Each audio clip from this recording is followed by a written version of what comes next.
Hello my dear students, I welcome all of you to Vishnu classes. आज हम social science का जो हमारे 7th क्लास का लेसन सेकंड है the internal and external face of the earth, उसकी workbook को सॉल्व करेंगे। जैसे कि आपने बोला था कि लेसन 2 की वीडियो बनाओ। सबसे पहला फिल इन द ब्लैंक्स है the word fire has been derived from the Latin word. अब हमें इतना तो पता है कि जो फायर वर्ड है वो लैटिन वर्ड से लिया गया है, लेकिन कौन से लैटिन वर्ड से लिया गया है? वो लिया गया है इग्निशन से। ठीक है, IGNITION।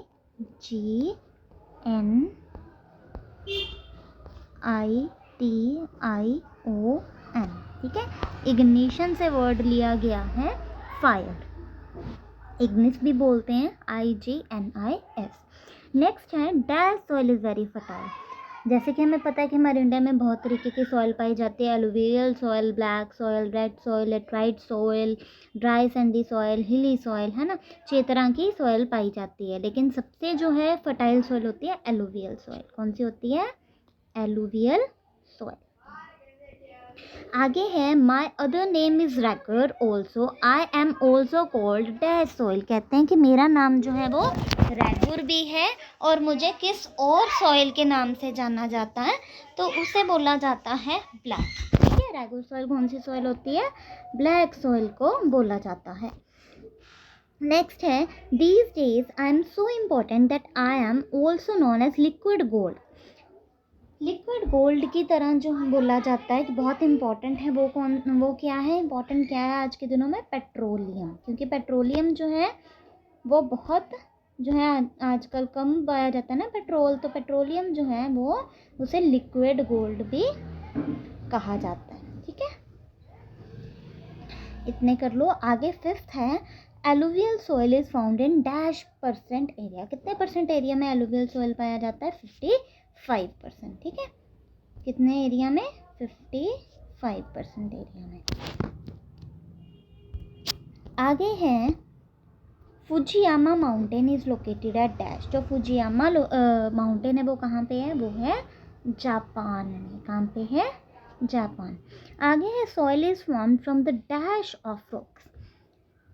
सॉइल कैसे बनती है? जो भी ब्रेकेज होती हैं, ब्रेक हुई चीज़ें होती हैं, उनसे बनती है। ठीक है, तो क्या आएगा? ब्रेकेज ऑफ रॉक्स, या फिर ब्रेक ऑफ रॉक भी आ सकता है, ब्रेकिंग ऑफ रॉक भी आ सकता है यहाँ पे। नेक्स्ट है soil is an important dash resource. Soil क्या है? सॉइल एक इम्पॉर्टेंट लैंड रिसोर्स है। ठीक है, कौन सा रिसोर्स है? Land resource. आगे है granite becomes dash after transformation. Granite क्या बन जाता है ट्रांसफॉर्मेशन के बाद? ये बन जाता है संगमरमर का हो जाता है। कैसे हो जाता है? संगमरमर का। ग्रेनाइट क्या बन जाती है? संगमरमर की तरह बन जाती है जब हम इसे ट्रांसफॉर्म करते हैं, यानी कि हम जब इसे चेंज करते हैं। आगे है the inner most part of the earth. जो हमारे अर्थ का इनर मोस्ट पार्ट है, इनर मोस्ट पार्ट कौन सा होता है? अंदर वाला पार्ट। जो inner most part of the earth है उसे क्या बोला जाता है? उसे सेंट्रल पार्ट भी बोला जाता है। क्या बोला जाता है? Central part. ठीक है, हम इसे कोर भी बोलते हैं। ठीक है, क्या बोलते हैं? CORE, core. ठीक है, कौन कौन से पार्ट्स होते हैं हमारे अर्थ के? एक मेंटल होता है, एक कोर होता है, एक क्रस्ट होता है। तो मिडल वाला जो इनर मोस्ट पार्ट होता है उसे क्या बोला जाता है? कोर। आगे ट्रू एंड फॉल्स हैं। तो सबसे पहला है metamorphic rocks are known as basic rocks. जो मेटामॉर्फिक रॉक्स होते हैं उन्हें कभी भी बेसिक रॉक्स जो है नहीं बोला जाता। ठीक है, तो ये जो है एक तरह से गलत हो जाएगा। मेटामॉर्फिक जो रॉक्स हैं उन्हें बेसिक रॉक्स नहीं बोला जाता। नेक्स्ट है laterite soil is found in hot and moist regions. अब जो हमारी लेटराइट सॉइल होती है वो हॉट और कोल्ड मॉइस्ट रीजन्स में पाई जाती हैं, तो ये क्या हो जाएगा? सही हो जाएगा। नेक्स्ट है the first used mineral in human history was iron. सबसे पहला जो है आयरन नहीं यूज़ किया गया था, कॉपर यूज़ किया गया था। ठीक है, तो ये गलत हो जाएगा। नेक्स्ट है sulphur is a metallic mineral. Sulphur जो है वो एक नॉन मेटल होता है, मेटालिक नहीं होता। अगर यहाँ पे नॉन मेटल होता तो सही हो जाना था। नेक्स्ट है soil is formed by the breaking of rocks. ये हमने पहले भी किया था ना, अभी जहाँ पे ब्रेकेज लिखा था मैंने आपको बोला था कि ब्रेक भी लिख सकते हैं, ब्रेकिंग भी लिख सकते हैं, है ना, तो ये सही है। आगे है in the map of India fill alluvial and sandy soil area. अब हमने जो है इसमें एलुवियल और सैंडी सॉइल एरियाज़ को मार्क करना है। सबसे पहले देखो यहाँ से लेके जो ये एरियाज़ है ना वो होते हैं एलुवियल सॉइल के, ठीक है। एलुवियल सॉइल जिससे कि हम हिंदी में जलोढ़ मिट्टी भी बोलते हैं, ठीक है, ये होते हैं एलुवियल सॉइल के। और आगे का जो है ना, ये यहाँ से दिखाती हूँ दोबारा, ये यहाँ से लेके यहाँ तक जो है क्या होती है, एलुवियल सॉइल होती है। और आप देख सकते हो ये यहाँ से नीचे से यहाँ तक जो है वो कौन सी होती है, dry Sandy soil. Dry Sandy soil आगे उन्होंने पूछी थी ना, ड्राई सैंडी सॉइल, ठीक है। इस तरीके से ये दो जो है हमने मार्क कर दी हैं। नेक्स्ट है आगे हमारे सॉइल्स के बारे में बताना है। तो सॉइल के बारे में वैसे मैं आपको बता देती हूँ, ठीक है। आपके बुक का अगर हम पेज नंबर देखें ब्लैक सॉइल के बारे में, तो बुक का पेज नंबर है 16, ठीक है। अपनी बुक्स में देख लेना। ब्लैक सॉइल के बारे में मैं आपको पहले बता देती हूँ थोड़ा। ब्लैक सॉइल जो है इसे रिगर भी बोला जाता है, this is also called regur. The dark brown soil form from volcanic rocks or a black soil consisting of fine particles preserve moisture for a long time. तो आपने जो पहली दो लाइंस हैं ब्लैक सॉइल की कि इसे ब्रैगोर बोला जाता है और ये जो है रॉक से बनती हैं, इसमें फाइन पार्टिकल्स होते हैं, वो लिख लेना है। आगे रेड सॉइल है। रेड सॉइल जो है वो कैसे बनती है, रेड सॉइल की भी जो आपकी पहली लाइन है वो लिख लेनी है आपने। फॉर्म फ्रॉम इग्नियस रॉक्स, ये इग्नियस रॉक से बनती है।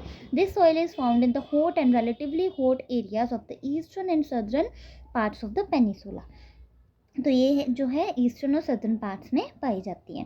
ब्लैक सॉइल की जो है आपने पहली दो लाइंस लिखनी है और रेड सॉइल की जो है पहली लाइन लिखनी है बुक में से। नेक्स्ट है लेटराइट सॉइल। जो लेटराइट सॉइल है उसकी भी आपने पहली लाइन ही लिखनी है। ये जो है हॉट रीजन्स में पाई जाती है, हॉट और मॉइस्ट रीजन में पाई जाती है और यहाँ पे जो है हैवी रेनफॉल होती है, ठीक है। आपने पहली लाइन पूरी लिख लेनी है ये।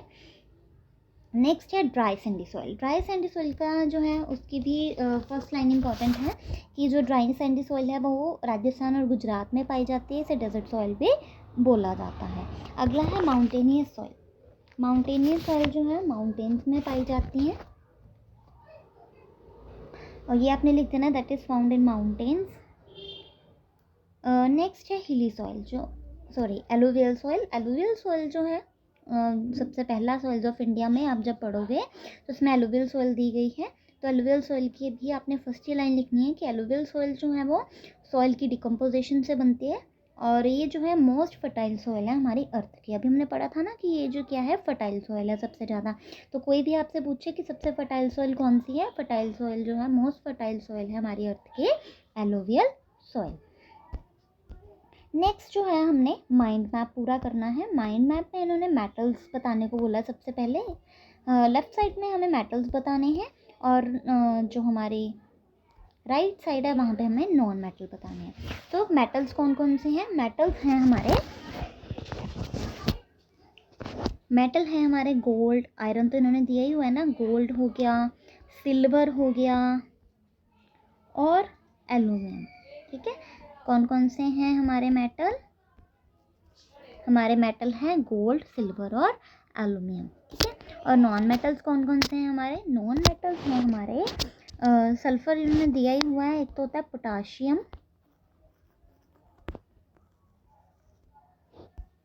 सॉरी शो नहीं हो रहा, आगे यहाँ पे लिख देती हूँ मैं, पोटाशियम, एक होता है पोटाशियम, एक होता है फॉस्फोरस और एक होता है ऑक्साइड, ठीक है। ये ऐसे पोटाशियम, फॉस्फोरस और ऑक्साइड।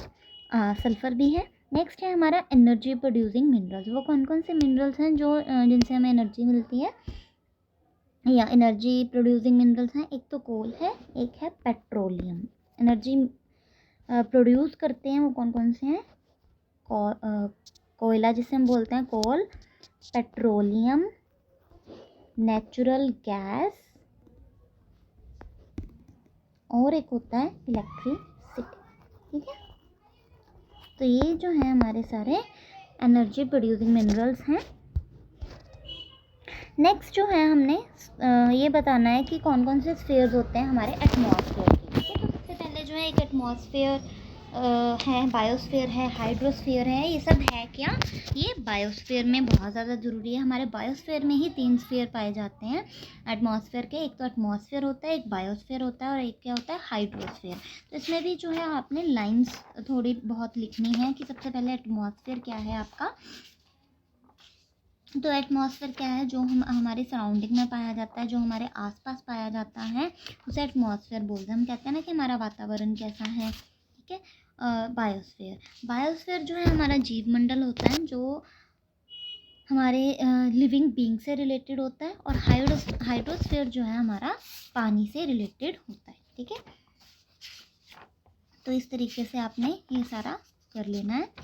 तो आज हमने सेकेंड चैप्टर किया है, the eternal and external face of earth. So hope you like this. Please share and subscribe this channel. Thank you.